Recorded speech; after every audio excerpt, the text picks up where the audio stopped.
সুপ্রিয় শিক্ষার্থী, আসসালামু আলাইকুম। আরিফস একাডেমির পক্ষ থেকে তোমাদেরকে জানাই শুভেচ্ছা। আশা করি তোমরা ভালো আছো এবং সুস্থ আছো। তো আজকে আমি তোমাদের গণিত বইয়ের পৃষ্ঠা নম্বর 84, ঠিক আছে? নতুন অধ্যায় যোগ, বিয়োগ, গুণ ও ভাগ সংক্রান্ত সমস্যা। যোগ, বিয়োগ, গুণ ও ভাগ সংক্রান্ত সমস্যা, এই অধ্যায়টা আমরা শুরু করতে যাচ্ছি আজকের এই ক্লাস থেকে, ঠিক আছে? তো আজকে প্রথমে আমরা 84 পৃষ্ঠার যে একটা লিখিত অঙ্ক আছে, এই লিখিত অঙ্কটা সমাধান করব, ঠিক আছে? তাহলে চলো শুরু করি। তো তার আগে তোমাদের কাছে একটা রিকোয়েস্ট, সেটা হচ্ছে তুমি যদি আমার চ্যানেলে নতুন হয়ে থাকো তাহলে অবশ্যই আমার চ্যানেলটি সাবস্ক্রাইব করে রাখো, ঠিক আছে? তাহলে দেখো, প্রথমে আমাদেরকে প্রশ্নটা পড়তে হবে। তো আমরা যদি প্রশ্নটা পড়ি, দেখো বলছে একটি পেন্সিলের দাম 20 টাকা। একটি পেন্সিলের দাম 20 টাকা ও একটি ছবি আঁকার খাতার দাম 150 টাকা। 5টি পেন্সিল ও একটি ছবি আঁকার খাতা কিনতে কত টাকা লাগবে? তাহলে 5টি পেন্সিল ও একটি ছবি আঁকার খাতা কিনতে কত টাকা লাগবে? আমাদের এখানে দেওয়া আছে একটি পেন্সিলের দাম, চেয়েছে আমাদের 5টি পেন্সিল এর দাম, ঠিক আছে? ও একটি ছবি আঁকার, তো এখানে একটি ছবি আঁকার দাম তো দেওয়াই আছে, তাই না? তাহলে আমাদেরকে প্রথম ধাপ কি, যে 5টি পেন্সিলের দামটা আমরা তো জানি না, একটি পেন্সিলের দাম জানি। তাহলে আমাদেরকে প্রথমে 5টি পেন্সিলের দামটা বের করতে হবে, ঠিক আছে?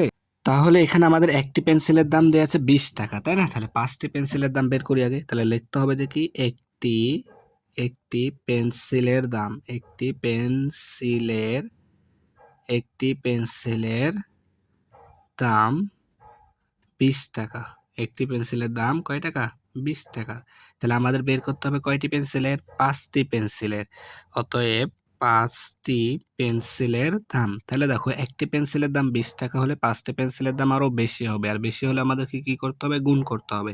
তাহলে 20 গুণন 5 টাকা সমান সমান, তাহলে এখন যদি আমরা গুণ করি, তাহলে 20 কে 5 দ্বারা, তাহলে দেখো 5 শূন্য শূন্য, 5 দুগুণ 10, তাহলে 100 টাকা। 100 টাকা। তাহলে আমরা 5টি পেন্সিলের দাম দেখো পেয়ে গেলাম, ঠিক আছে না? তাহলে আমরা 5টি পেন্সিলের দাম পেলাম 100 টাকা। তাহলে এখন আমাদের বলেছে 5টি পেন্সিল ও একটি ছবি আঁকার খাতা। তাহলে এই 5টি পেন্সিলের সাথে যদি একটা ছবি আঁকার খাতার দামটা আমরা যোগ করে দিই, তাহলে কত টাকা লাগবে সেটা চলে আসবে। তো 5টি পেন্সিলের দাম 100 টাকা, আর এখানে একটা খাতার দাম, ছবি আঁকার খাতার দাম কত? আমাদের 150 টাকা। তাহলে এখানে আবার লিখতে হবে আবার, ঠিক আছে? আবার, তাহলে 5টি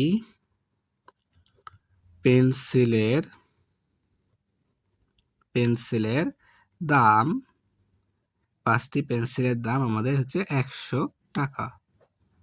100 টাকা, ঠিক আছে? আর আমাদের একটি ছবি আঁকার খাতার দাম 150 টাকা। একটি ছবি আঁকার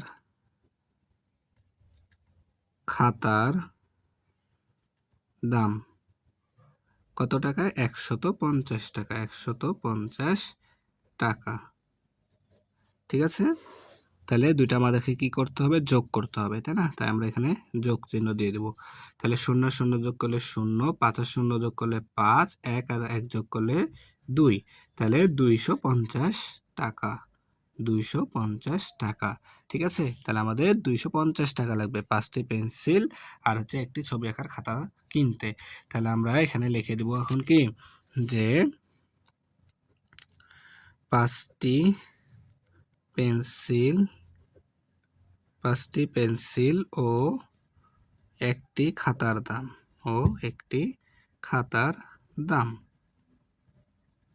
খাতার দাম বা খাতা কিনতে লাগবে সমান সমান এত টাকা, ঠিক আছে? তোমরা লিখলেই হবে। তাহলে উত্তর আমরা এখানে লিখে দেব, উত্তর 250 টাকা। 250 টাকা, ঠিক আছে? তাহলে আশা করি তোমাদেরকে এটা বোঝাতে পারলাম, ঠিক আছে? তাহলে আজকে এই পর্যন্তই। ভিডিওটি ভালো লাগলে অবশ্যই লাইক, কমেন্ট, শেয়ার করতে ভুলবে না, এবং পরবর্তী ভিডিও সবার আগে পেতে আমাদের চ্যানেলটি সাবস্ক্রাইব করে রাখো। আল্লাহ হাফেজ। আসসালামু আলাইকুম ওয়া রাহমাতুল্লাহ।